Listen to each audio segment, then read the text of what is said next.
Hello! Welcome to DnDTime Talks. Talks. Oh, wait, Pete, I was going to give him this weird voice. I was going to do it at the same time, so it would be an even weirder voice. But go ahead, Jeremy. I'm under pressure now. You put me on the spot. Welcome to DnDTime Talks, a show where Pete and I discuss all things Dungeons and Dragons. How are you, Pete? Good. I'm very good, and I'm excited to talk about Thanksgiving-related things. This was the most Thanksgiving-y topic I could think of. We're talking about, like, overland travel and, like, foraging for food and stuff, which felt like kind of, I was thinking, like, the over the river and through the woods vibe, but this is the most Thanksgiving topic other than holidays, which we already did. Is it? Can you think of anything? I guess we could talk about, like, how to run a turkey in D&D. It's weird. It's weird. If we have time at the end, we'll talk about that. No, it's weird because I don't associate this with Thanksgiving. I associate overland travel with the campaign I most recently was running with overland travel, which is the Tomb of Annihilation, which most people are giving thanks for being annihilated. But, yeah, I like to spend my Thanksgiving in dinosaur-infested jungles. But that's where it is, excellent. Right? That's what I do. And I see that other people do other things because there's all kinds of people in the in the chat. We got Maddie Morgs hanging out. I see the not too unreasonable expectation for a Jing Jang Jingle remix next month. I will see what I can do on that. Blood Deuce is here. Lance Shiba. I see there's a bit of a bidding war, a bit war. Thank you guys very much. I give thanks for bits and for you all. Bits. We crave them. We eat them. I wish you could eat bits. Wouldn't that be cool? If bits were just food and, like, each bit was like a small... I'm sorry, I'm going off into my own small world. I'll stop. It's an itty-bitty world. Hey. Anyway. How are you, Jeremy? Pete, I can't complain. It's a good day. Ooh, eggnog potions. Blood Deuce, that sounds amazing. We should put some of those in the shop as special limited edition flavors. That would be delightful. But I'm doing great. It's a good day. I took the day off today. Well, good for you. So that gives me a 5-day weekend with Thanksgiving and everything, which is baller. To put lightly, it's amazing. So I can't complain. Oh my God, your generosity overwhelms us. Thank you for your kindness. Indeed, we give thanks for you. But anyway, let's. Wait, did I ask how you were? Or am I being rude? No, you did. You asked me first. All right, I thought so. All right, let's jump into our topic then. We're going to talk about... Jeremy, we're out of sync tonight in terms of these jumping over each other. So why don't you go? We're going to talk about our favorite topic in Dungeons and Dragons, overland travel and survival. Whenever you would move onto a new hex, make sure to roll a D100 to determine the weather.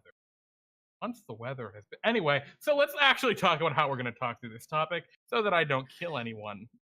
And if you have stuff you want to say about the topic, let us know in chat. And if you have stuff you want us to answer at the end of the episode for the last 5 or so minutes, Pete and I are going to go into the Ask Pete and Jeremy channel on Discord and just kind of look at what questions you guys posted there. If you have anything you want us to respond to, maybe it's something going on in your game that you're running. Maybe it has to do with today's topic. Maybe you just want to ask a weird, intimately personal question to Pete and I that we'll probably skip. All of those are fine. If it's not weird and intimately personal, we'll probably still answer it. It's not the point. Just Pete and Jeremy, what are your most deep-rooted insecurities? I am afraid of heights, actually, and sharks. Those are my two. So if you put a shark in my house, that would scare me, like a real shark. What if you were like on a rooftop aquarium that was filled with sharks, and then the sharks got out and the ledges all broke? Well, that would also be scary, but I think everyone. I think like most people wouldn't like that. Let's start talking about overland travel, though. This is I think a really big topic that, like some of the other topics we've kind of started to endeavored to undertake in the past, we're not going to get through every aspect of it in one. And we're going to be talking about some other stuff too. We're going to be talking about things like, resource management, whether or not you should, do food and drink and make players care about that. And The answer to that question is whether or not you should do it is maybe, depending on your game and whether or not that you think those kinds of things are fun. But we're going to be talking about how to make those fun if you decide that you want to do those, and really focusing on when and where to use these aspects of gameplay to make your games more interesting. Yeah, and I mean, we're going to be talking about all sorts of different mechanics, exhaustion, foraging, all that fun stuff. If you're Yes. a game master, you should really pay attention here. And if you're a player, I'd also recommend paying attention, because if you hear what we're saying and the things that we're saying sound interesting to you and engaging to you, radical, tell your dungeon master. If you think they sound awful, also convey that to your dungeon master, because that's a really important point, is these don't work for everyone. Yep. And they don't work for every setting, and they don't work for every whatever. And we're going to go into when to use it and how to really. So pay Hmm. attention and, I mean, have fun. That's the whole point. It's why we all play D&D. Yeah, Um, absolutely. but here's the thing, jumping into the topic itself, the weird thing about Overland travel, as opposed to most of Dungeons and Dragons fantasy, is Overland travel a lot, and survival for that matter, Mm. it deal with very mundane things. Yes. You know, in Dungeons and Dragons, you're flying literally with your magic, you're fighting dragons, you're the heroes of the land. And this is, I go and look for berries. Stuff like that, right? I get Hmm. tired because I walk too much. I rent a house in town. And I have to make sure I pay my taxes on it. Yeah, I'm paying my hirelings to carry my things for me and pull my wagon, right? These are like, where do I keep all of these hundreds of pounds of horse feed my horses need? These are very minute, granular, and you can get as small or as large as you need with this. Living expenses, travel time, how healthy you are along the travel. It's a lot of minutia. Yes. All these, a myriad of different little things that, if you play out all of them all the time, it's going to be really bogged down, and that's really not what Dungeons and Dragons is about. If you want something Mm. that really focuses on the minutia of absolute tiny resource management, you need a software, right? You need a program, you Yeah, need a computer. you need to play yourself a nice RTS, a nice civilization, or Hmm. Will you um, guys be touching upon why Goodberry is one of the most hated spells? I think we cannot miss that one yeah, piece. That's absolutely. absolutely going That to be is on my talked about. list for sure. Um, so before we kind of get into these, and we're going to talk about like as much as we're kind of I think talking these down a little bit at the beginning. All of these things can be cool Oh and yeah. can be really fun to do. But before we get into like what's fun about them, let's talk about the things that you shouldn't do. So here's a couple of rules, I think, good guidelines that will kind of move us forward. When you're considering whether or not to include any of these like mundane activities in your games, for start, consider why you're doing it. If you're doing it just because you want to make the game feel more realistic and you're trying to preserve that feeling of making sure, if you're doing it because you feel like you have to make the game feel realistic, then you probably shouldn't do it for that reason. Only do it if you think it's fun to do.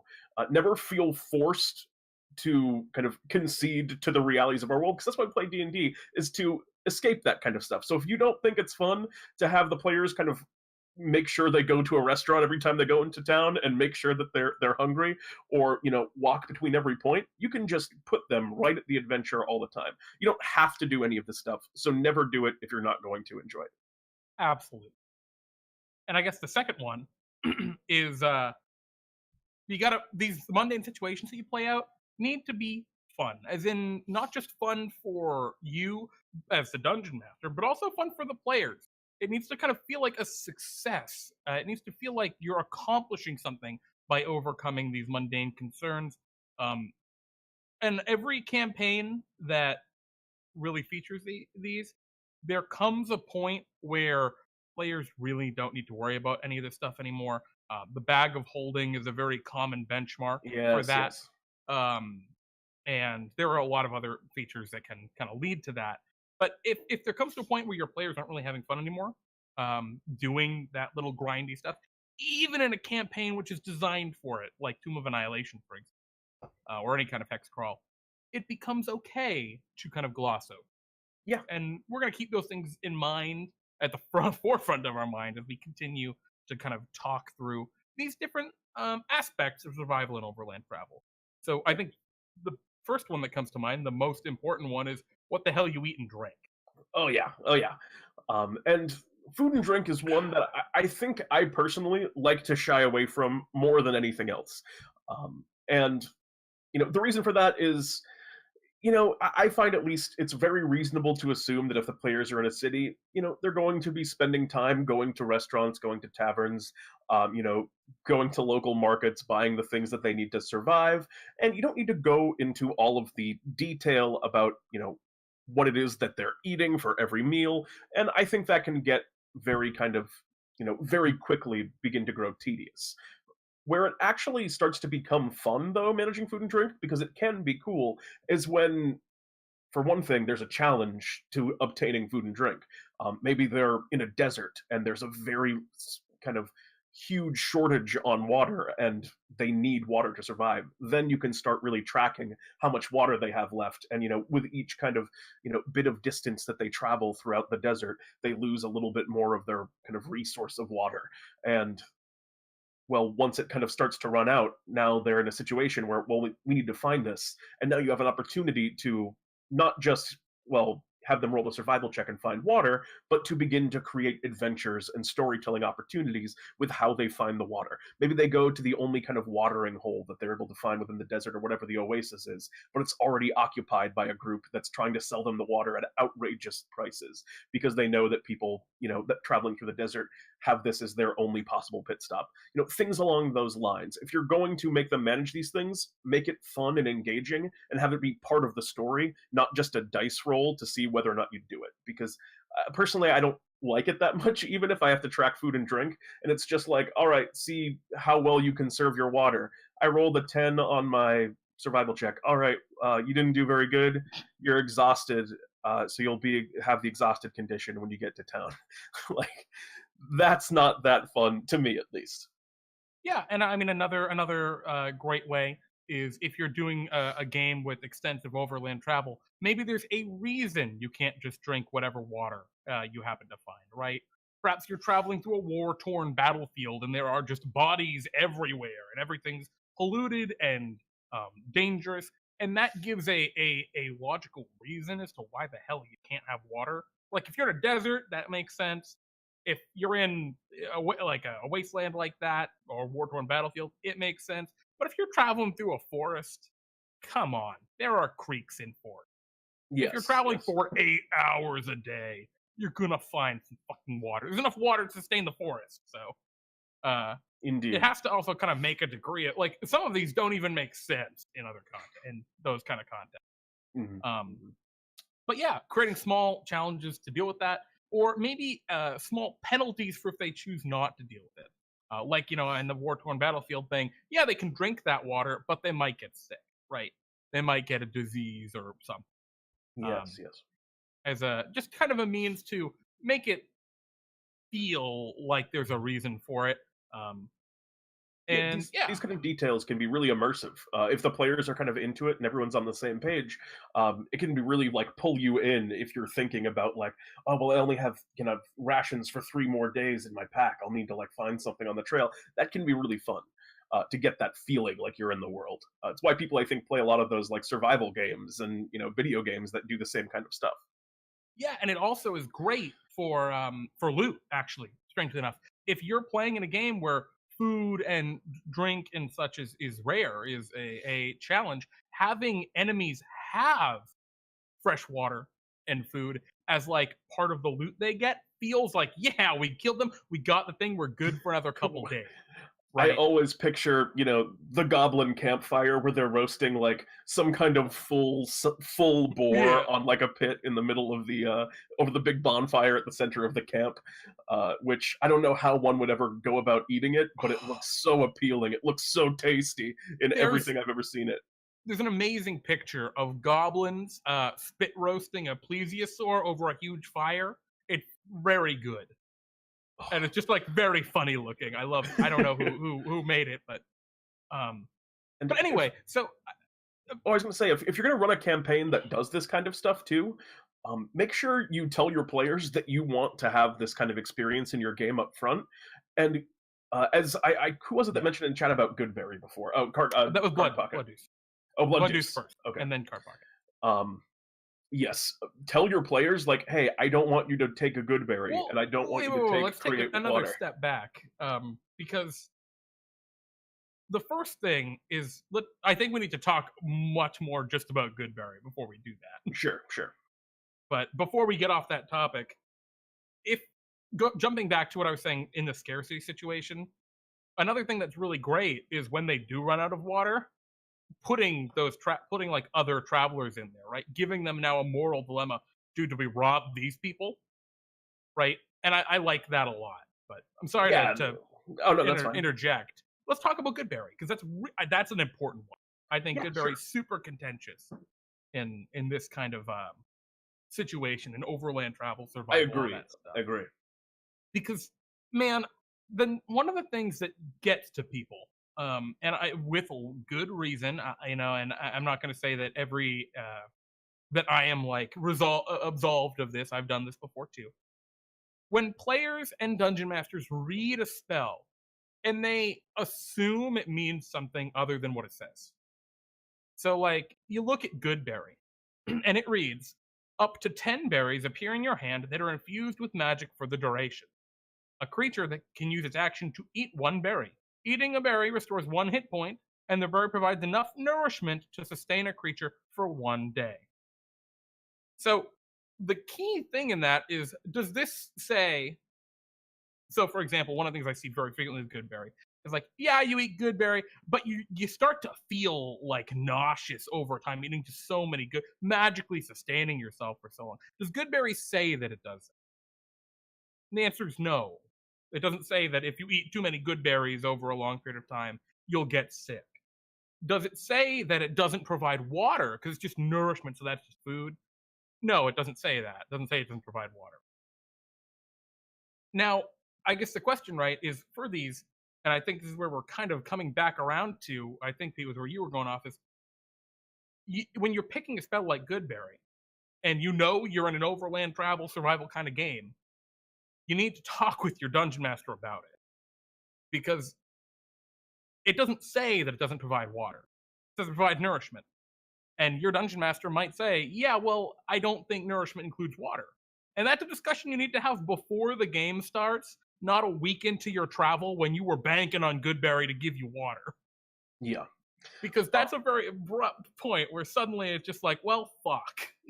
And the point that I was kind of getting into before was, as a DM, it's okay to tell your players, yeah, Goodberry kind of destroys this aspect of gameplay that I really want to be, a major focus. So I don't want you guys to take that spell. Or you could say the same thing about, create or destroy water. Like, I don't want you to be able to use this spell because it would kind of cut out a lot of the fun of our game. I think that's kind of an exception usually because that's third level spell. Is it create or just Yeah. create food or drink? I think is third, but I think create or store water is level 1. Oh shit, you're right. I think you're Yeah, right. yeah. And I think at third level is probably around the time where that stuff starts to become more okay as they're becoming stronger. They've probably gone on like a bunch of adventures, but like level 1, that survival stuff, because that's usually level 1 is where you want it to be the most intense on survival if you're going to do that kind of thing. That is that can be kind of devastating, and you can also just, like Jerry was saying, be very explicit about what effects a good berry can provide. Maybe you say, well, yes, you can use them to restore 1 hit point, but they don't, they don't have the nourishment aspect. And you can just, make choices as a DM to the way these things work to suit your particular game. The rules are guidelines. Yeah, it says it gives you nourishment. It doesn't say you feel full. So, what it doesn't say is left open for interpretation. And that's up to you and your game master to talk about ahead of time. Especially if you know that it's going to be. Because if you go into a game and you're a player and you're thinking, we're doing survival and overhand travel. I've got this in the bag. I've got Goodberry. Dungeon Master didn't see this coming. Okay, you're going in with the wrong attitude. Your job isn't to beat the mechanics and beat the system and beat the challenge because of a gotcha. That's not what the game's about. It's about the travel. It is about the journey, right? And how you go about beating it. The ups, the downs, the triumphs, the failures.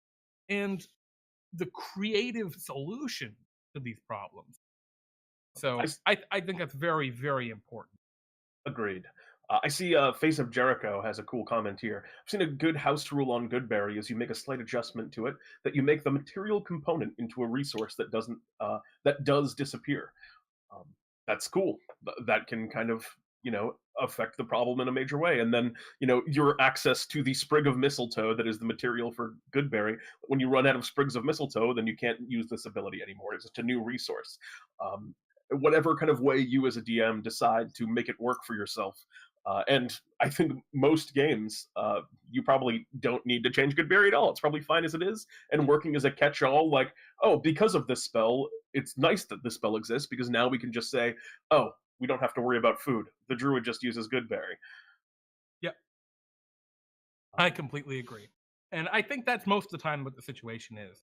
It's Yeah. just if you are planning on a long-term game where that is a key aspect of it, talk about it beforehand. Something that I very rarely see actually done. People don't sit down and talk about, hey, I'm running an Overland travel campaign. Let's talk about Goodberry before we start. You don't see that. Players just start doing their things and they use Goodberry, and the DM's like, And like, but oh, wait, it doesn't make you feel full because it doesn't say that. it's just like, I need to think about this for a little while to come up with the reason why your thing doesn't work, which always feels Yeah, awkward. And that can and then feel the very bad for a player player, feels too. bad. It's just like, Um, wow, you just made my spell not do so I something. guess I don't have Thanks. this. I guess I didn't cast a spell. Yeah, right. It's just it's a bad Yeah. situation. Which can be avoided by discussion, as most problems in D&D can. I feel like a broken record with that. Yeah, Talk to your players if you're. yeah. There's like a couple of them. There's like a couple of them that come with the caveat. Like whenever we say an absolute, it's always just with the caveat that maybe this is how you have fun and have fun that way, and then also talk to your players and also have fun. Those are like I think our three golden rules. Yeah, and so I Um, mean, before we move off of food and kind of drink, right? There are actually some really interesting mechanics in the Dungeon Master's Guide about scavenging for food and drink, about foraging rather, is I think the mechanic. Um, it involves rolling like wisdom checks or survival checks to look for food, and you find some amount of food based on all sorts of different stuff. Um, but there's always a caveat on all of that, and that is if the dungeon master says you can. Just because there's an optional rule for foraging doesn't mean you can just forage anywhere. And I think that's something that is super important to kind of to realize. And if you're a dungeon master and you're playing an overland travel campaign, and let's say I'm going to use Tomb of Annihilation because that's something I really know, if you don't mind, Pete. oh But yeah, there are areas of that jungle that are infested with undead. And it's important as a dungeon master, if you made a mental note to yourself that I don't think players are allowed to forage if the jungle in the parts of the jungle that are infested with undead. Well, that's great. You need to let the players know that. You need to signal that and not wait until the last minute when they go to try and forage. And you're like, well, actually, you can't forage. there are Gotchas go both ways, and they're always dead. bad. Yeah, yes. Yeah. So you gotta be clear with that kind of stuff when it does come up. But there's lots of situations where the players are just kind of it's not overland travel, and the players are just in a town, and well they need to buy food. And Jeremy, how are they going to buy that food? The answer is with all of the money that they've been meticulously managing, because you as a DM care very much about resource management. Resource management. That's a really interesting game. Or sub game within Dungeons and Dragons. I love it personally. That's I do something that too. I I wish I really used like resonate with. It's really weird. Here's the thing. The majority of games that I've noticed, what ends up happening is level 1, the characters have no money and they're like, "We don't have any money. We've got like 15 gold, so we can stay at an inn for 2 weeks and then we have nothing left." Great. You know, like they're poor. They're destitute in the adventuring world. And then they go out, they complete their first dungeon, they beat their first monster, you roll on the loot table, they get 300 gold, and they never worry about gold again. Yes. They worry about, and that is an issue with how the loot tables exist in 5th Yeah. edition Dungeons and Dragons. So Um, if you want to play a low economy game where gold is important, you're gonna have to change how loot works. Indeed. And this is something that I personally actually, I don't know how much you've done this, Jeremy. This is one that I have a lot of experience Been with because meaning to, but I haven't gotten a great opportunity. uh, I have run this exact game where gold is very important. And I can tell you this, it was very satisfying to run. And I think for my players to play. Because to put in perspective, at one point, my wizard chose to multi-class into cleric, and he got some weapon proficiencies when he did. So he went to the blacksmith and commissioned a sword with a down payment of 3 silver because he didn't have enough gold to purchase the rapier that he wanted to buy. So the smith started forging it. Took like there was like 3 weeks forging period where he was like slowly scrumping together like copper and silver to buy this rapier. And this rapier, he gave so many specifications about how he wanted it to look. Like he wanted it to be kind of like a cane sword where he could conceal it so the sheath looked like, part of a normal cane. And he got really invested in a mundane piece of equipment because the game kind of put them in the situation where it was such a low economy game that he was able to get excited about that. And that kind of stuff can be really fun and satisfying. It gives players something that doesn't exist in D&D in a lot of cases, where you earn some money and then you have meaningful things that you can purchase with that money. Because a lot of the times games don't have like magic item shops, Pete and Jeremy's D&D time notwithstanding, where you can go in and just buy like a +1 weapon, because that's an incredible thing in most fantasy worlds. A +1 weapon is a legendary sword to most knights. Mm.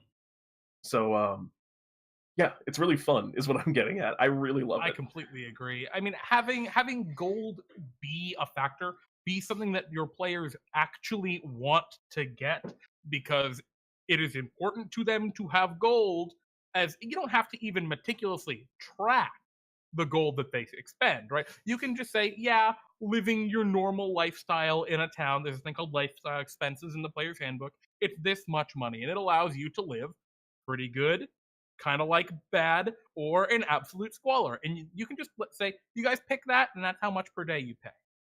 Right? It really straightforward, really simple. You don't have to track meticulous, like It's a how good many ales you drink. That's a good Or table. I don't like a lot of the DM's guide tables, but I really like it's actually in the one player's that's- handbook. That one's in the player's handbook. In the I think PHP. it's also in the DM's guide, isn't it? Probably, I, almost I certainly. don't know. That's where I think I usually read it. Regardless, I like that. It's a really good way I do of too. giving players an ongoing expense. But speaking of ongoing expenses, Pete, can you close your ears for a second? There's a spoiler for you. So I can't hear. oh, you know what, Pete? Okay, wait, you can't see me, can you? Oh, Pete can't see me, guys. I'll message in chat when he's good. So in Waterdeep Dragon Heist, there's a really cool uh thing that they had. It's funny watching people with the headphones. There's a really great thing that you get almost immediately, which is a gold sink. It is something that the players have to continuously and perpetually funnel gold into, that they have an investment in funneling gold into, and they get that at level 1. And getting that gold sink is great because it means that they Pete agrees, I can see. It means that they have a reason to spend that money. They aren't just absolutely filthy stinking rich and doing whatever they want, and they still care about getting gold.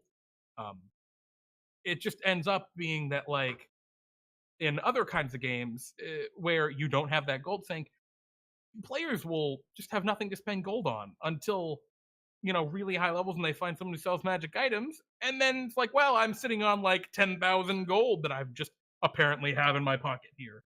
All right, Jeremy, I'm going to come back in 5, 4, nowish.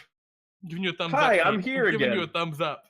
No, Oh. what I was talking about, Pete, is giving players a gold sink, something early on that they can spend gold to help improve. So, like, let's say that That you're can be part really of, cool, like, yeah. like, say you're part of a guild, right? You give the players the idea that they're part of a guild, and then they can, maybe early on, they're given an amount of gold that the guild needs to do a thing. Right? Maybe it is to rebuild their old guild headquarters, or to expand, or if they're like, maybe they work for a shop and to help the shopkeeper expand that they need so much gold to do it. That sounds very Giving fun to them me. that gold sink is a great way to make it so that they're still spending that gold, so getting more gold is still really valuable. And that way you don't have to fuck around with the loot tables, right? Because they have something to spend the gold on. In the same way, you can also just not give them a lot of gold for adventures. That was how I did it back in the day, and I basically gave them jobs. They were working as just kind of part-time jobs, and adventuring was their job, and they got paid minimum wage for that job.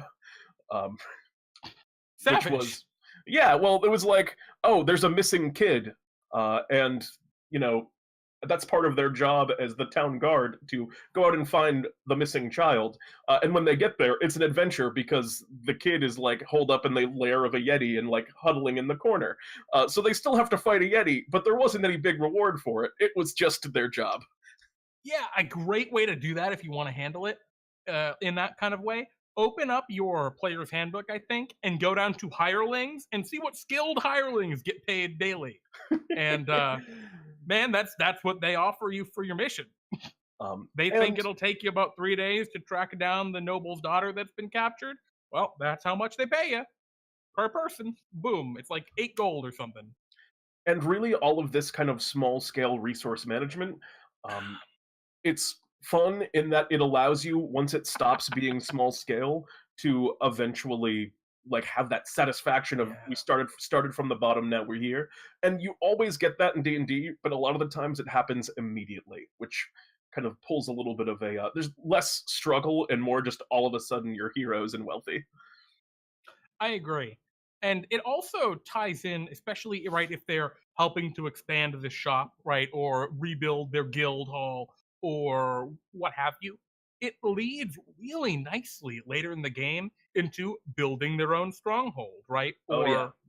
Or if they are really invested in a town, decking out that town's defenses or the cool things available in that town or all of that kind of stuff. It all stacks together, right? And it really leads in very nicely. So that the players expect it and they get how it works by the time they're interacting. So Yeah. feels good. So Jeremy, do you want to start talking a little bit about overland travel? Let's talk about actual overland travel. Yes. So I might be okay. So we're going to talk about how long travel takes, right? Choices along the way, consistency in overland travel. But I'm going to say the most important thing to me, and that is overland travel. I think is only important at all. It's only meaningful even a little bit if you either A, get lost, or B, run into substantial obstacles along the way. If neither of those two things happen, I think you shouldn't waste your time with it. That's my personal kind of situation and feel on it. I think I'm for the most part agree with you. Like one of the things I hate in 5th edition D&D, and I mean hate, and this is maybe not a controversial opinion, but it is the Ranger's natural explorer feature. Oh yes. While traveling for an hour or more in your favorite terrain, you gain the following benefits. And one of those benefits is your group can't become lost except by magical means. Oh my god, kill me. Why? That's the whole point of doing overland travel at all. Why would you make the class feature of, hey man, I really like overland travel. Let me play a class that's going to have a lot of fun doing overland travel, completely negate the purpose of overland travel. They're better at it, man. My brain's blowing up. Yeah, this is kind of definitely a conundrum.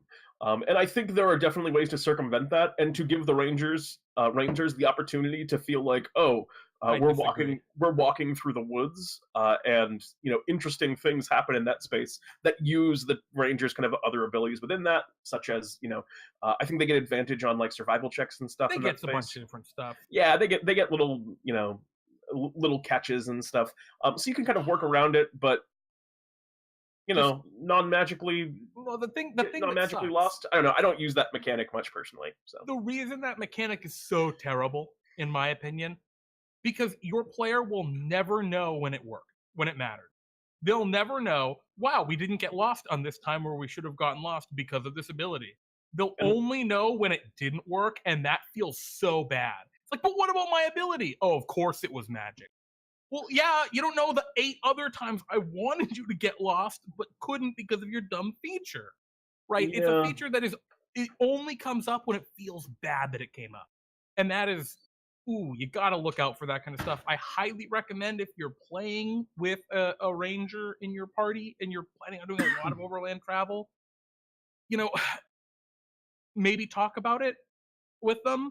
Maybe like you can come with some sort of compromise. Let me give you some cool other feature instead of this.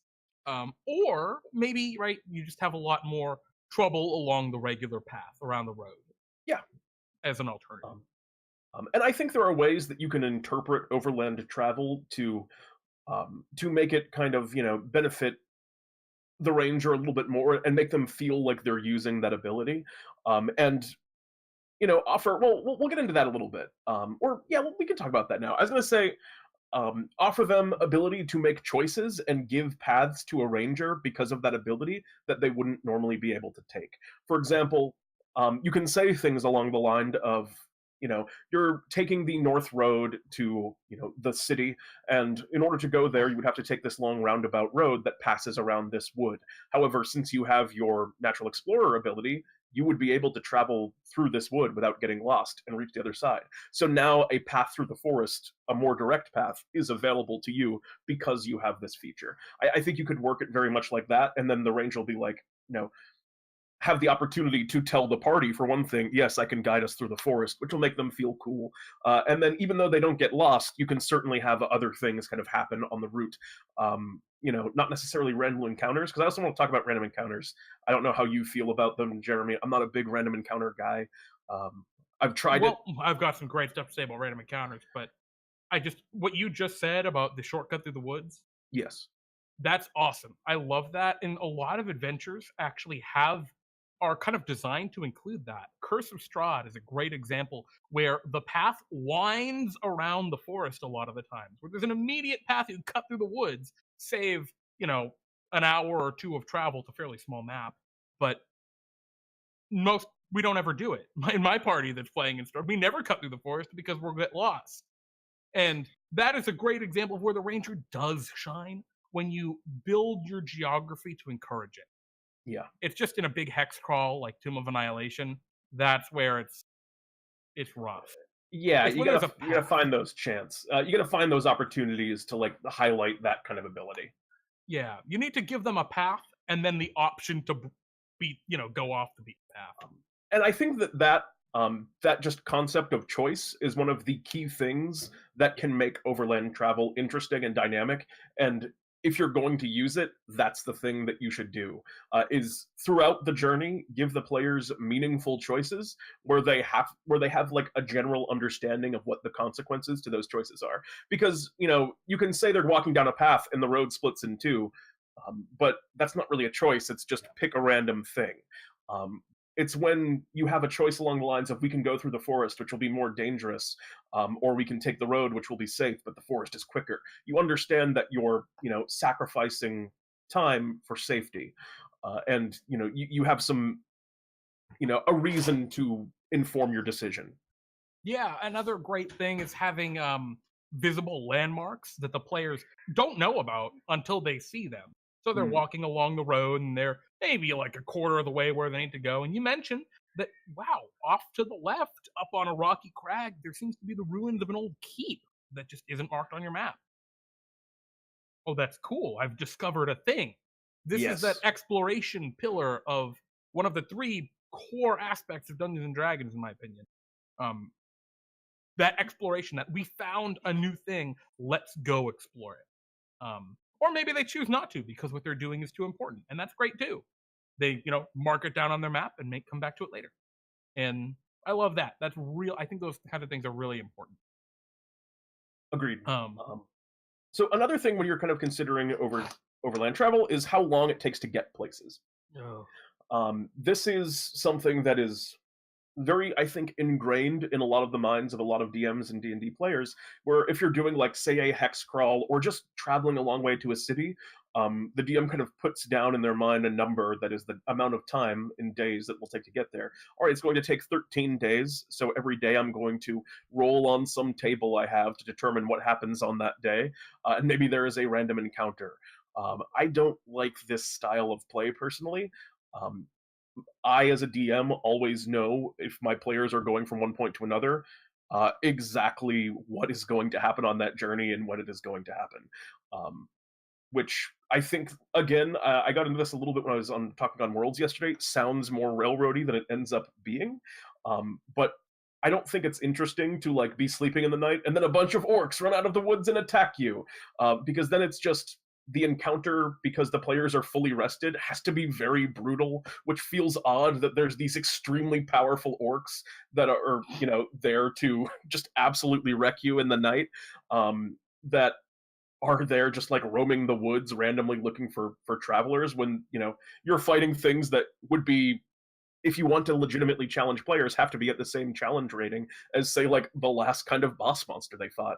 That, or the encounter is trivial and poses no threat, and then it's kind of, why are we even doing it?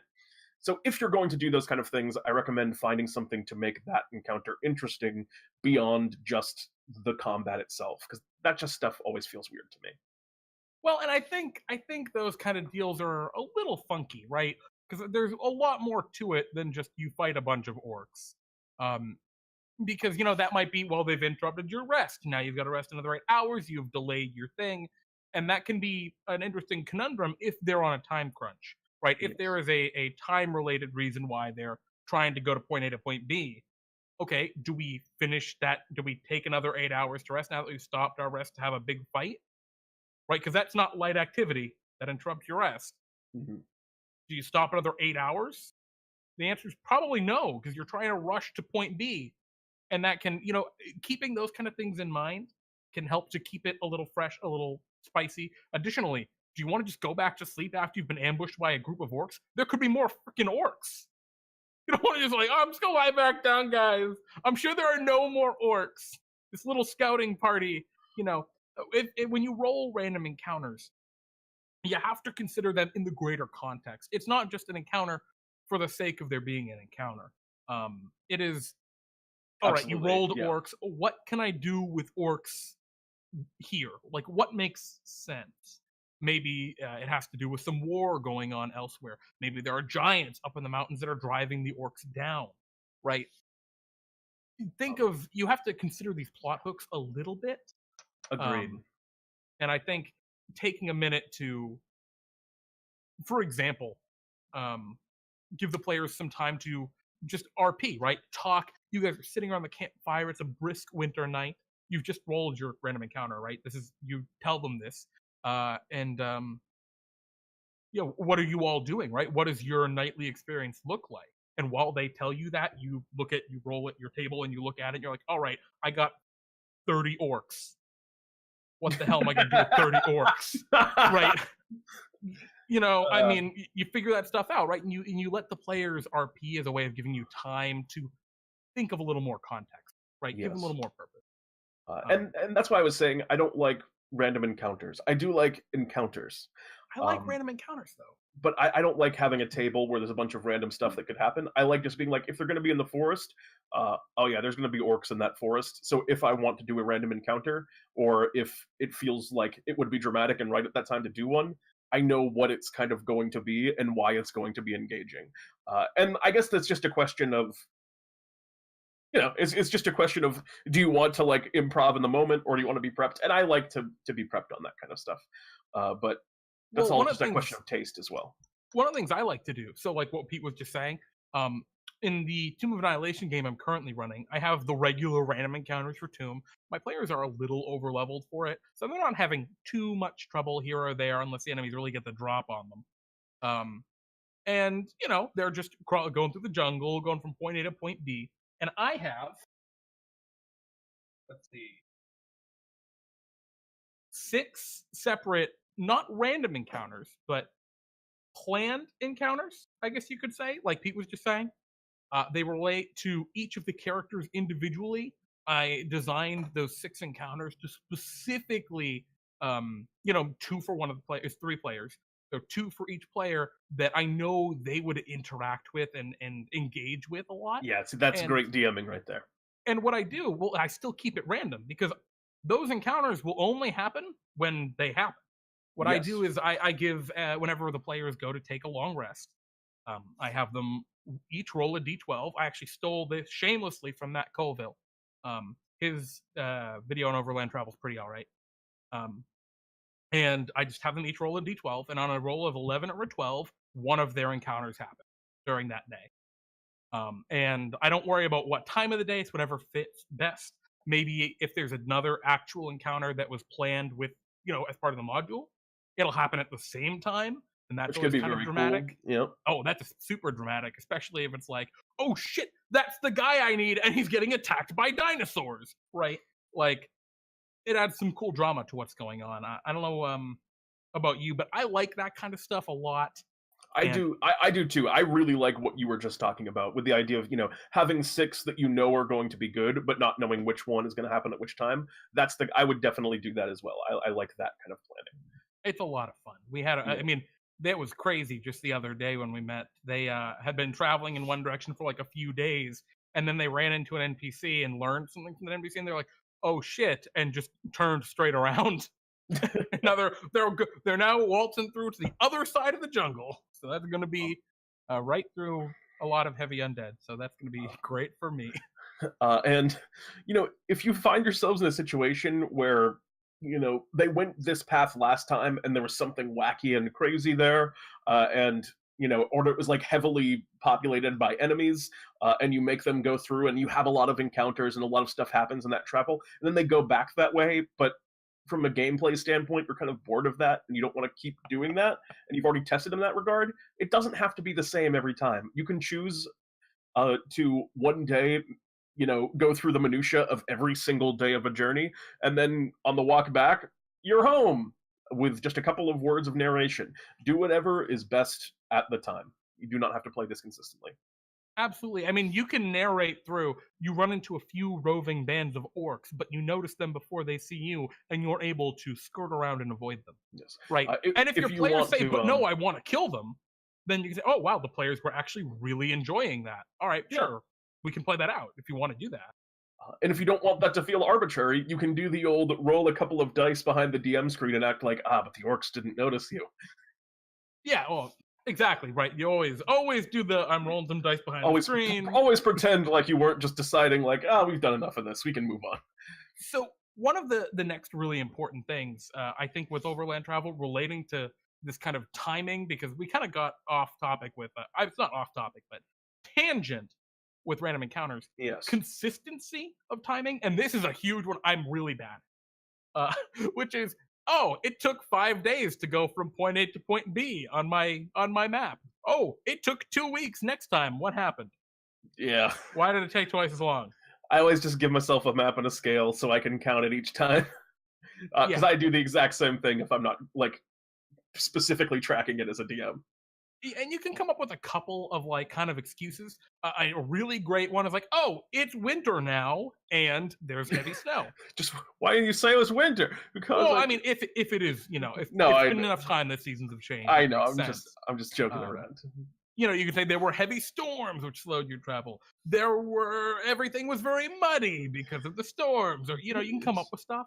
Yeah. But long and short of it, if you're going to track Overland Travel and be a stickler with it, or if the passing of time is important at all in your game, even if you don't play out the Overland Travel, but you just track it, do yourself a favor and just, if you don't even have to write out a scale necessarily, but if you have your hand drawn crappy map, right, that just has a dot Townburg, another dot capital city.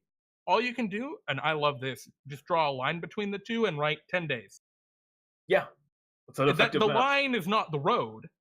The road might curve all over hell in creation. And so it doesn't matter if one line's shorter than the other.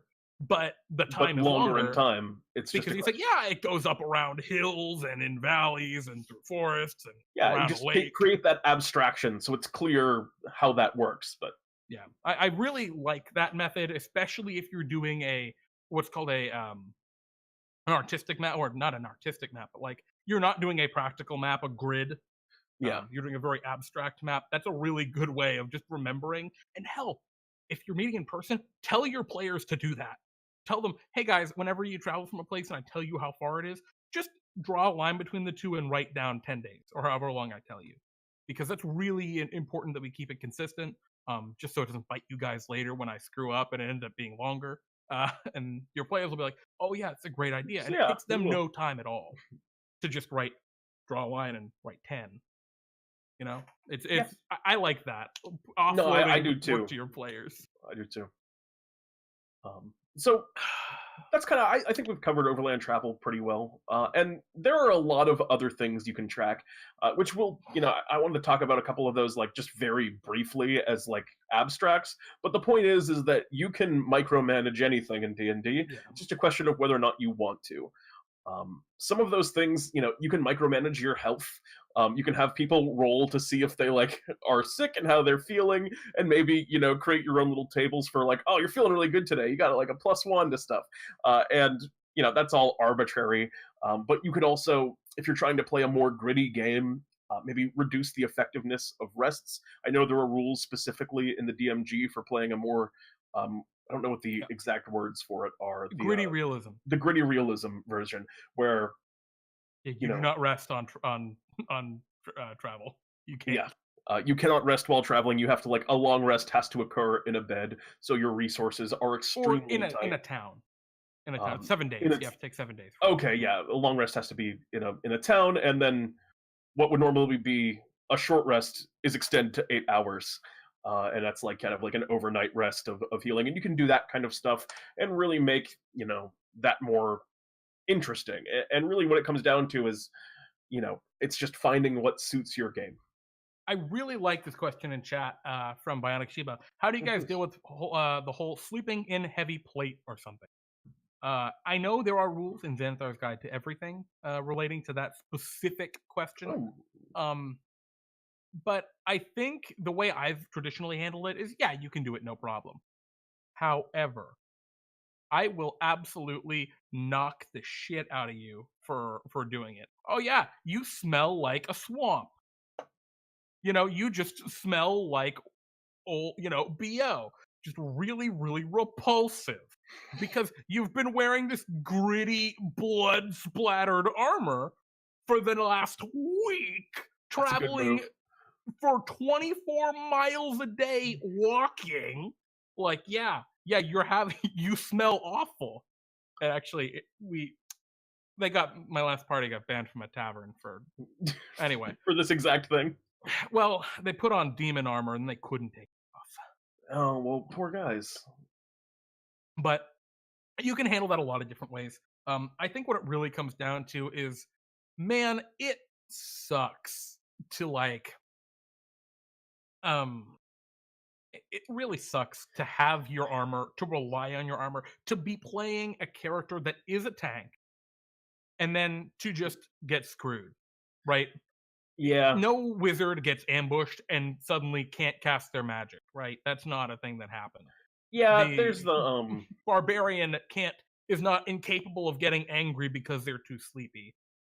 So, in the same logic, your fighter shouldn't not be able to do the thing that they do, which is sit in the front and block with their shield and get bludgeoned, because there was an ambush in the night. as an alternative opinion, I like it. I like it even as like a player if I don't have my armor when I woke up, because I just think it's cool the mental images I have of them still being effective without it, particularly on a fighter. Like on a paladin, I don't know if it feels as cool, but on a fighter, since you're good at everything and you can kind of like oh, I'll just switch up my style to a more dexterous based one rather than my usual lumbering strength one, I because love this. as a fighter I can. But it's just a question of what your players are into. Well, and I love that, right? Because Pete and I have totally different opinions on this. And that's great, because if I were playing in a game and Pete was DMing for me, I'd share my kind of opinion about that, and I think people would probably be like, "All right, well maybe we can figure something Oh out." yeah, someone said in And their game and were frustrated with like because I would probably in most cases assume that people have to take their armor off to sleep, and I would as Jeremy well, yeah. expressed yeah, if Jeremy expressed frustration with that in that game, I would figure out some way to make it work for both of us. Yeah, I mean, maybe there's a compromise, right? If you decide as the DM, no, it doesn't make any sense you can wear your armor. Well, maybe you can say, well, you know what, you can't wear your armor. But if you take a little extra time before camp, you can set up like a kind of rope perimeter or something that only a very intelligent character would actually, or a very perceptive character would notice that might alert you before the monsters show up. Right? Something like that where you've RP'd a way around it to a degree, where Yeah, then most random encounters at night, you're fine. The wargs don't see it because they just aren't smart enough. They aren't, well, they're smart, but they're not perceptive enough. But the bandits, they see that, yeah. And then right? yeah, And there's that. I was gonna say the cool moment where there's the contradiction, and it's just like they that sneak makes into the camp. That's cool. exactly, because when it happens every time, it sucks. It feels bad. But when it happens like once and it's dramatic because of that, the drow ambush you in the night looking for captives. They seem to have bypassed your simple rope. Boom. Awesome. Yeah, Dramatic, and it feels good.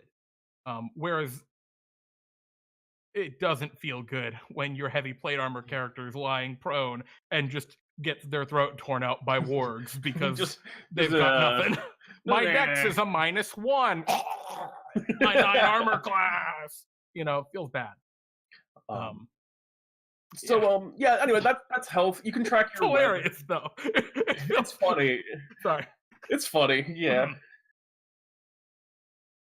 Um, And good comment from Matty Morgs. A Oh, I DM should love also that be one. Yeah. consistent so that say those orcs in the forest don't sleep in their armor either to set expectations. Yeah, agreed. 100% agreed. But yeah, tracking weather is a super cool one, Yep. especially if getting lost is a cool feature. I really like tracking weather as like you're more likely to get lost. Um, just treat it as disadvantage. Really good way of if you're making players roll survival, or if you don't make them roll survival checks most of the time, make them roll a survival check. Yeah. Super easy way to incorporate the weather is bad or the weather is good. You can track Um, the time. You can make each day kind of pass in real time and make sure that you're really counting all of that closely so that the seasons happen realistically. And if the players are told that there's an event on the third day of this month, they know that they have to be there actually at that time or that event will happen without them. Gonna just say again, offload that to your players. If you're gonna do that, make a very rough calendar. Usually, just steal the regular calendar and Yeah. just hand it to them and say, "This is what day it is here. Track it." Super easy. Um, I mean, I think that's the way to do that, personally. Yeah. Um, and then yeah, I think that's just about it. The most important thing when you're doing overland travel is don't let yourself get bogged down. Don't let it detract from the fun. If it ever at any point is doing that, skip it. Yeah, don't do it. I know there's going to be a point in my Tomb of Annihilation game where I stop having any of the checks matter. I still have all the checks. I roll all the things. I'm just going to roll it, and they're never going to get lost anymore. I'm just not going to do it. No matter what, I roll the d20. I don't look at the result. They don't get lost, and that's going to happen because there's going to be a point where they're getting real sick of getting lost, Yeah. or they're going to get real sick of having like 8 scourges attack when they're level like 9, and they're gonna be like, I don't want to get attacked by 8 scourges. I don't want to fight Sturges. Also, just because you rolled scourges in the random encounter, that just might be a thing they see, right? Okay, you see something else being attacked by 8 scourges, right? Now that means a little more. Yeah. But yeah, always Yeah, make it and fun. I was gonna say I would recommend at any given time, I wouldn't do all of these probably. I would focus on maybe a couple of them, and if you can make them all work in your game and juggle them all, then power to you.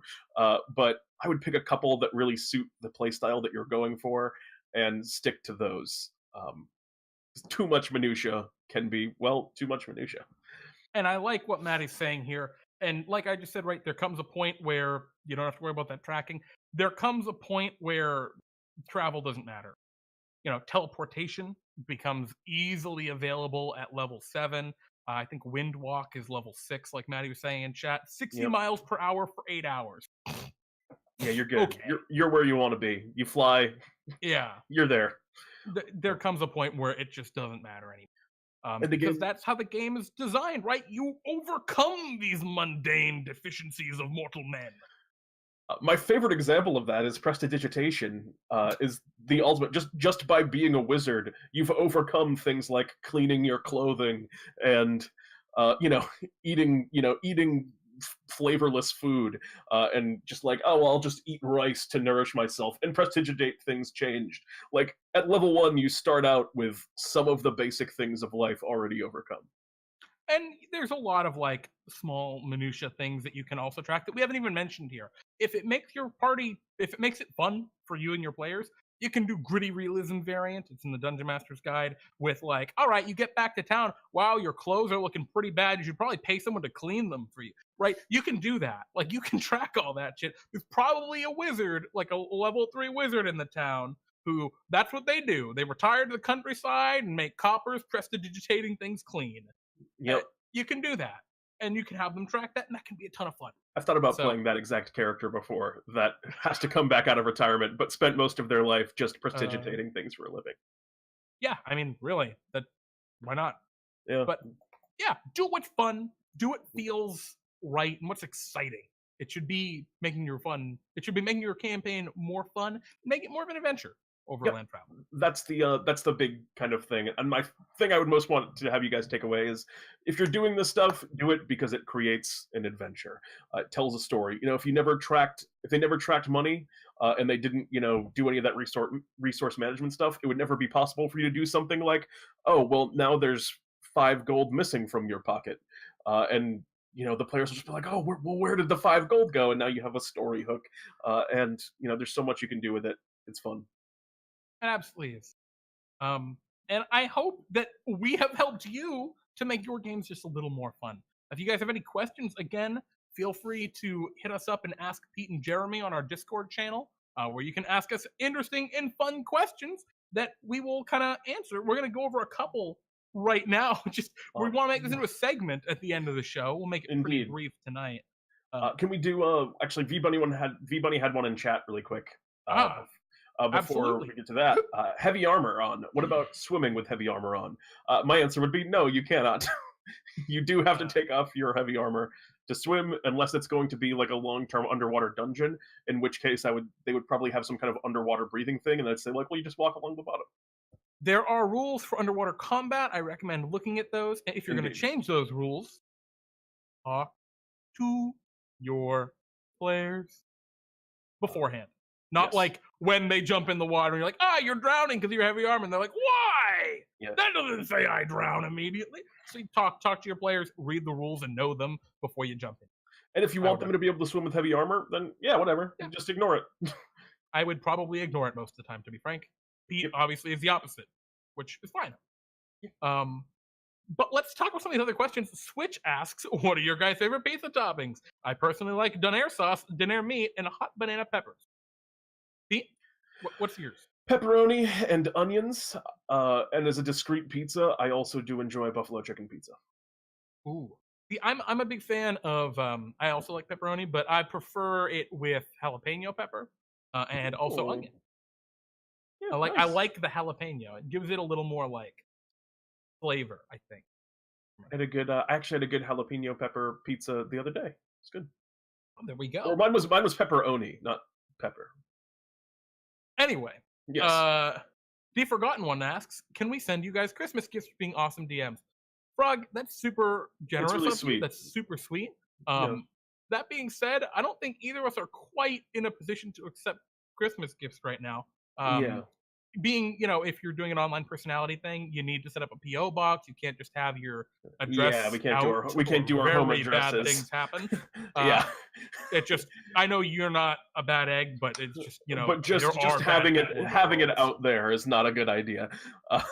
So at some point, maybe we'll do that, but I don't see that being something that we'd set up for a while. Although, again, that's very sweet of you to offer, Frog. Yeah, thanks, man. Thank you. That is enough of a gift. Next question. Reflected 10-8 asks, Bulbasaur, Charmander, or Squirtle? Jeremy, you first. Oh, shit. I have I think I picked Squirtle. uh, Bulbasaur! I was gonna say, Bulbasaur! Bulba's a close second. Charmander, sorry, Charmander, you can left out in the rain. I feel like Bulbasaur doesn't get enough love, but I love Bulbasaur. Agreed. The Face of Jericho asks, Pete and Jeremy, why does Pete wear bow ties, but not Jeremy? Does Jeremy have a prejudice against bow ties? The answer Jeremy, to that is why do you hate yes. bow ties? And we didn't ask why. He just asked. Oh no, I I'm asking. I'm asking. It's okay. I don't know how to tie them. Oh, neither do I. These are all clip-ons. I don't have any bow ties, so there's no. Yeah, there's that. Fluffy asks, Wizards of the Coast updates the Player's Handbook, Monster Manual, and Dungeon Master's Guide this month, where they reworded, and changed a few things. Are you aware of this? Yes. Absolutely. Have you looked at it in depth, Pete? I haven't. I went over. I have. The PHB changes, not the Monster Manual and DMG. I didn't even know that those changed, actually. Yep. That I was not aware of, so never mind. I redact my statement. Kind of is my answer. The changes are interesting because across the board, there were a lot of changes about this class's spells, blah, blah, blah, blah, blah. And it doesn't matter. Those changes make no mechanical change to like how you prepare spells or anything. It's just fixing weird phrasing. There was two major mechanical changes relating to classes. One is to the Beastmaster Ranger, where the Beast now automatically takes a dodge action if you don't command it to do anything, which is nice. It kind of makes sense to defend itself to some degree. And then the second question the second real change was to the spell Contagion, which Contagion was actually completely redone. The spell was completely rebuilt. It functions absolutely differently than it previously did. Interesting. It's more potent sometimes, but less cheesy now. I imagine that change must have been due to how it was affecting Adventurers League, but I'm not positive. I'm very confused as to why they actually errata the spell. If anyone knows, great thing to mention in chat. Let's see. Well, yeah. Face of Jericho asks, what are your guys' biggest fears and insecurities beyond sharks? I mean, more sharks. Yeah, double sharks. I would be really afraid of a shark with two heads. That would be my deepest fear. And let's hit one more, and then we can, or maybe like a couple more. There's only a couple left. We'll go through all the ones that are currently there. We'll go through, but no ones that people type right now.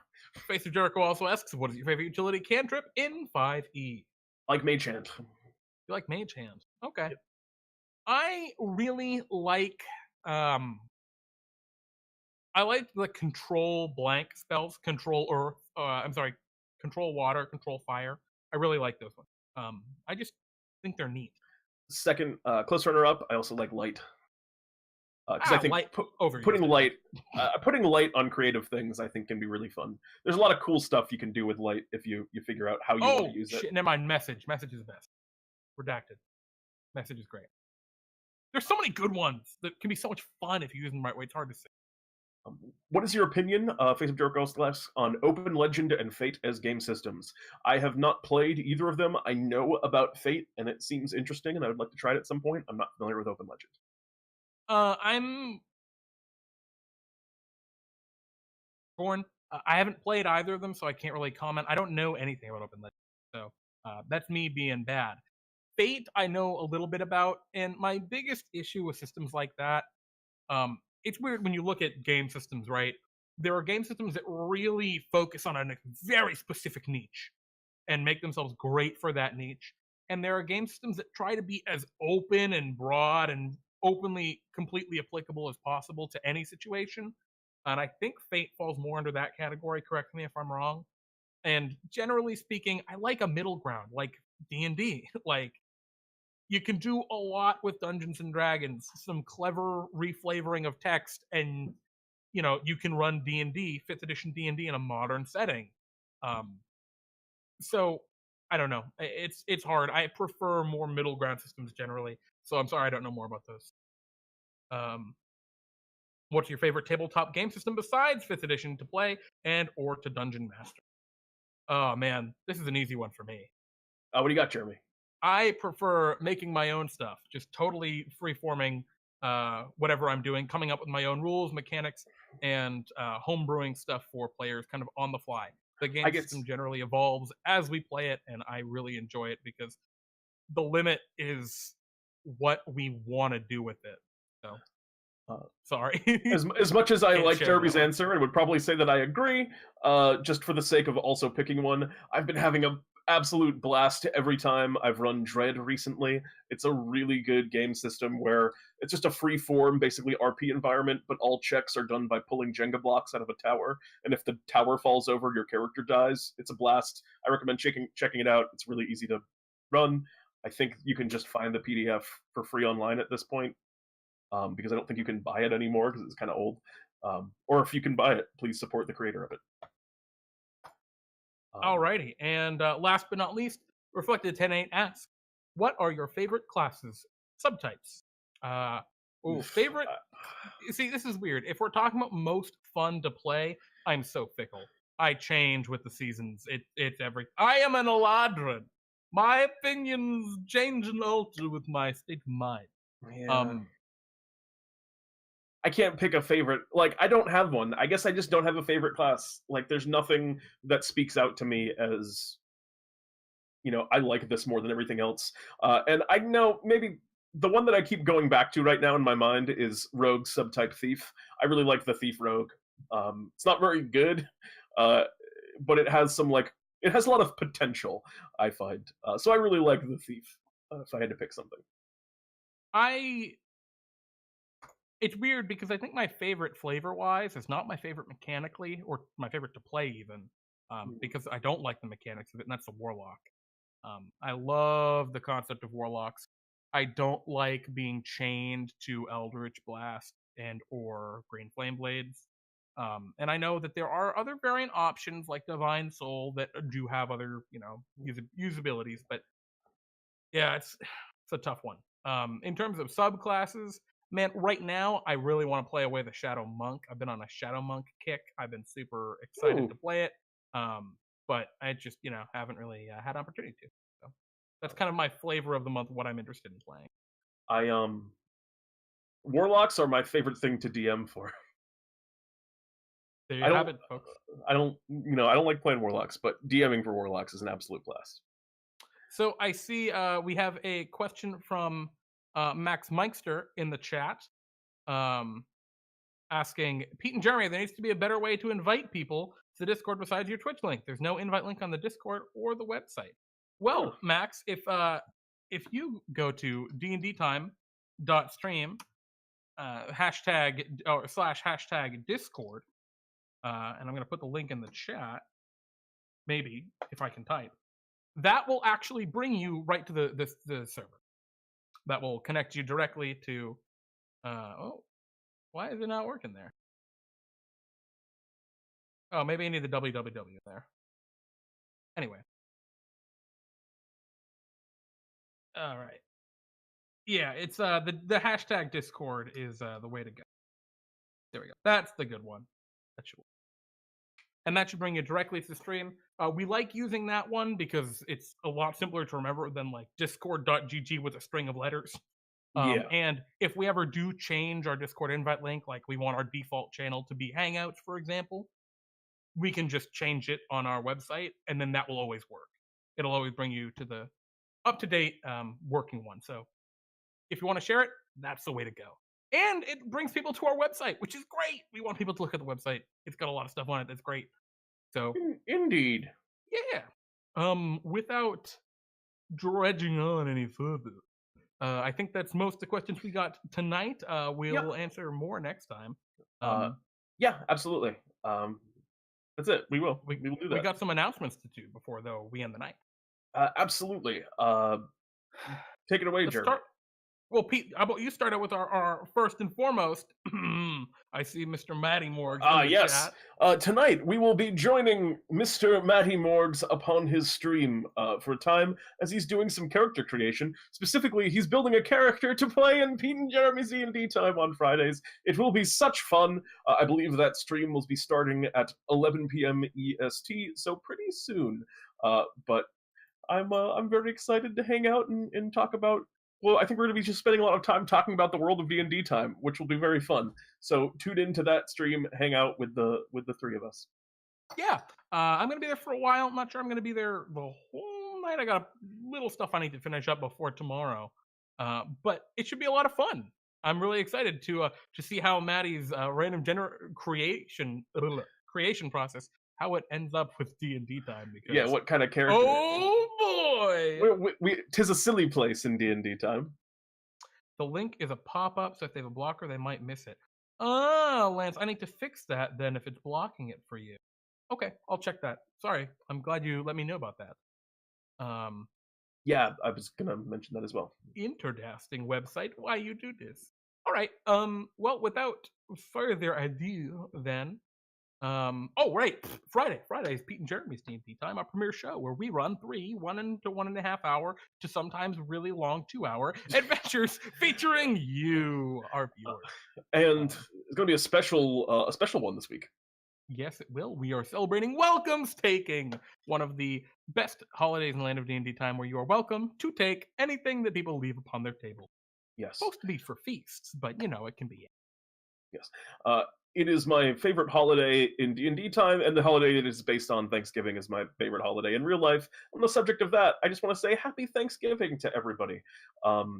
Those of you who do celebrate Thanksgiving, it is tomorrow, and I hope you all, have a good time, spend time with the people that you want to spend time with, and get to eat some good food. Absolutely. Good food is good food. The names will be announced tomorrow morning, Thursday morning, as always, Jericho. We announce our Friday games on Thursday morning, so you can just check that out on the Discord tomorrow morning. Indeed. But yeah, I think that's about it. Yeah, So I'm Jeremy. That's all I got. And I'm Pete. And this is DnDTime Talks. I came very close to saying Pete and Jeremy's D&D time. And I came close to saying goodbye, everybody. Goodbye.